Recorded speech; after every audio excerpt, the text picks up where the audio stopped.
Welcome. I'm Leslie Canham. I'm Mary Gavoni. I'm Linda Harvey.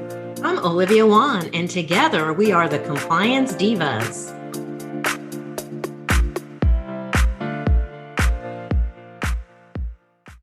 Welcome to the Compliance Divas podcast.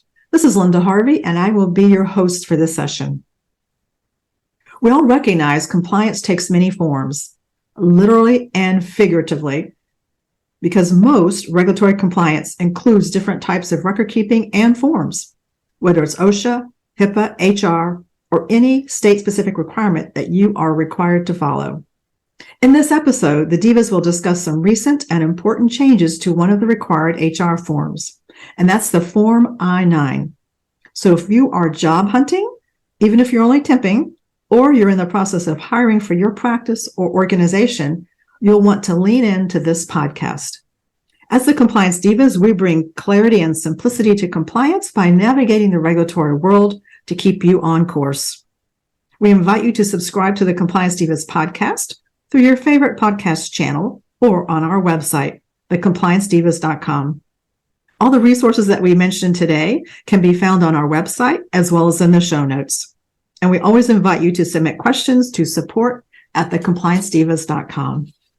So Leslie, can I ask you to kick us off with this? What's going on with this important update for this important legal form that every employer has to use? And are there any deadlines or anything our listeners should be aware of? Well, Linda, as of August 1st, 2023, an updated Form I-9 went into effect. So while you can still use the Form I-9 dated October 19th, 2019, you can use that through the end of this month, which is October. That goes to October 31st of 2023. And the way that you find the date of your I-9 is to look at the lower left-hand corner of the form. So beginning August 1st, employers may remotely examine employees' I-9 documents, provided they are enrolled in E-Verify. Thank you, Leslie. So those are some important dates that our listeners will need to key in on, regardless of whether they're looking for a job or whether they're hiring. This is an important form that has to be used. Olivia, could you enlighten us about some of the specific changes on the form, please? I know as an employer myself, I always found that form cumbersome, and there were so many different lines and details, and sometimes I feel like I would be filling the form out wrong. Sure, Linda. When you look at the new form, it is a little bit easier to read. And what they've done is they've taken sections 1 and 2 and reduced it to where it's just one-page layout. So it doesn't look as complicated and complex as it used to, because they merged several fields as possible to keep it simple. And then they moved section 1 for the preparer translator certification area to actually a separate document, which is now supplement A, if it's applicable. And they moved section 3, the re-verification and rehire, to a supplement B, if applicable. And then they removed the word alien authorized to work in section 1, and they replaced that with non-citizen authorized to work. And also, one of the big changes, Linda, that they've made is that you can actually use a tablet or a mobile device to download the form, because not everybody has access maybe to a computer or laptop, and that you could use the free Adobe Reader app with those mobile devices. And they've also removed some of the features to make sure that the form downloads correctly and easily. So it just makes it easier to work with, I think. And then improve the guidance on the list of acceptable documents. And then as far as the instructions pages, that used to be a daunting 15 pages long. It's down to 8 pages. So I think probably the goal was met to make it a little bit more simple and easier to navigate. Olivia, thank you. I think it sounds like it's going to be much more user-friendly. I mean, who wouldn't be intimidated by 15 pages of instructions to make sure you do this federal form and complete it properly? So 8 pages seems like a breeze. And I was especially glad to hear about the re-verification piece, because I think that's overlooked a lot. when dental practices rehire an individual who's formerly worked with them, there are some legal requirements they have to go back and do. And one of them is to re-verify the information on their Form I-9. So now I think you said it was Supplement B.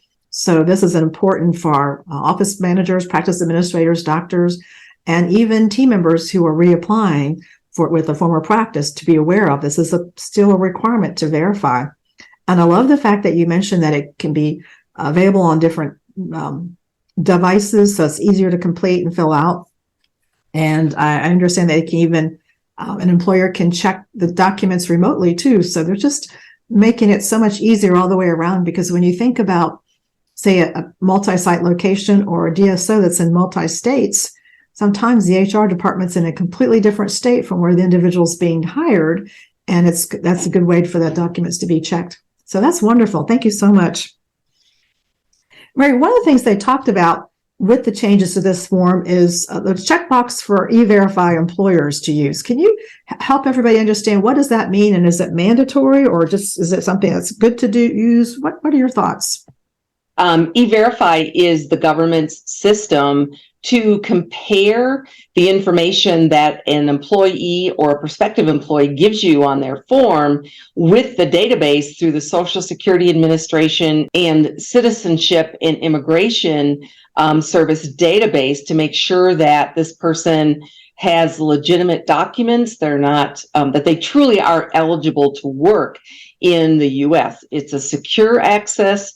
It works with the Form I-9, and it will, they say, instantly verify information that an employee has given you on the I-9 form, so that you know that it's accurate. Maybe the employee has made an error on their form, but it also will flag that employee if they really truly don't have documents that allow them to work in the U.S. And Linda, you asked the question about is it mandatory or not. I didn't find any verification that it is mandatory, but it does make it so convenient, not only for an employer to enroll and be able to verify information about employees, but employees can also go and check their own information and check their own eligibility for work. So it's really a two-part system.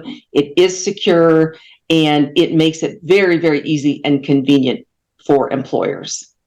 Mary, I think that's so interesting, because the instant verification is very important. We're used to getting information quite quickly these days. So that's one big update. And, you know, there's been a few times, and I'm sure all of the divas have experienced this somewhere throughout our careers, where we have known of someone who's been an imposter in a dental practice. And I can remember probably going back, tell my age here, of course, a little over 20 years ago, maybe it was even 25 years ago here in Florida, where there was, you know, a hygienist or assistant, different folks posing as somebody who they weren't, because they stole a license from somebody's office or wallet, and then they proceeded to try to get a job at that dental practice. Of course, it didn't last very long, right? But nevertheless, this could have been weeded out right away with instant verification. Mary, did you have a thought on that?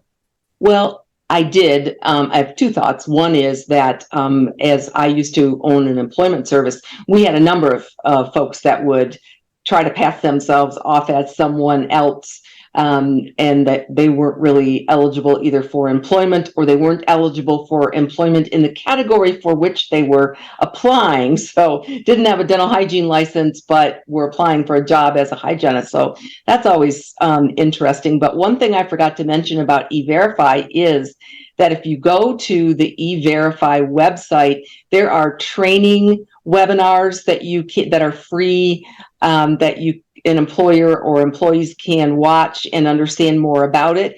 But you also, if you subscribe and you're enrolled in E-Verify, you'll automatically get updates when things change. And that's very important, because it is up to employers to stay up to date, whether there's a new form or some new requirements. That is key, Mary, because we know that offices are doing more with fewer employees, and we know how crazy busy everybody is with the staffing issues that continue to play out. So when you have these reminders such as this through E-Verify, it just helps to keep you compliant, because it's, you know, you want to be prepared in case you are ever chosen for an unannounced inspection or audit, and have the documents in the right place. Divas, what are your thoughts? Because I believe I've heard many times over the years from our friends at Bent Erickson and Associates, their recommendation is to keep all your Form I-9s in a separate folder versus an individual personnel record. So have you all heard the same thing, Mary? Yes, actually, that is a federal government requirement that all employees' I-9 forms be kept in a single folder with obviously limited access because there is personal information on there. But if for some reason in a state where there might be literally a raid on an employment setting to find out whether there are illegal employees or not, the folks from citizenship and immigration don't want to have to be waiting for somebody to go through everybody's folder and pull out on the forms. They just want you to grab one folder with all the forms and then they start checking. Mm-hmm. Audit ready, always be audit ready, even though you're doing your best to hire individuals who are authorized to work and doing your best to collect the information. You just always want to be ready for the unexpected. Divas, did anybody have any thoughts or comments or experiences with this? Leslie? Well, I think, and especially in California, where we are experiencing, like many other states, workforce shortage, we're finding that the dental assistants are interviewing for jobs and doctors are so anxious to hire that they may be skipping this verification process to make sure that they are hiring someone that they can legally employ. So I would just caution people to, be sure and vet the person that you're going to hire, along with every other kind of license you might verify with other employees, whether they have an x-ray license or if they are a registered dental assistant or if they're actually an active hygienist and have an active license, that when you look at your unlicensed personnel that you're hiring, you check to make sure that you can hire them. And Leslie, that's so important because at the very beginning of the podcast, when I mentioned whether you're seeking employment yourself or whether you're hiring, if you're a practice administrator, for example. And for those individuals seeking employment, it's important, particularly for hygienists and dentists, particularly hygienists, I'll just stick in that lane, if you will, that you have to have an I-9 filled out somewhere. You have to have taxes taken out. So if it's not by the person who practice that's going to be employing you, say on a temporary basis, it needs to be the temp agency. So at the very beginning, when I said of the podcast, when I opened it, I mentioned whether you're seeking employment, even if you're just temping, you need to be aware of this form because this needs to be legally completed. Because we know many offices over the years where they've been audited by the Department of Labor and have owed taxes for these employees that they have treated as 1099s and they should have been bona fide employees. I think this was an important update. So I'm glad that we were able to circle our wagons on this form to keep our listeners up to date on the deadlines and some of these changes that are making this form easier to be used. And we will have the link to download these forms and the updates in our show notes and on the website. Because as we know, compliance takes many forms.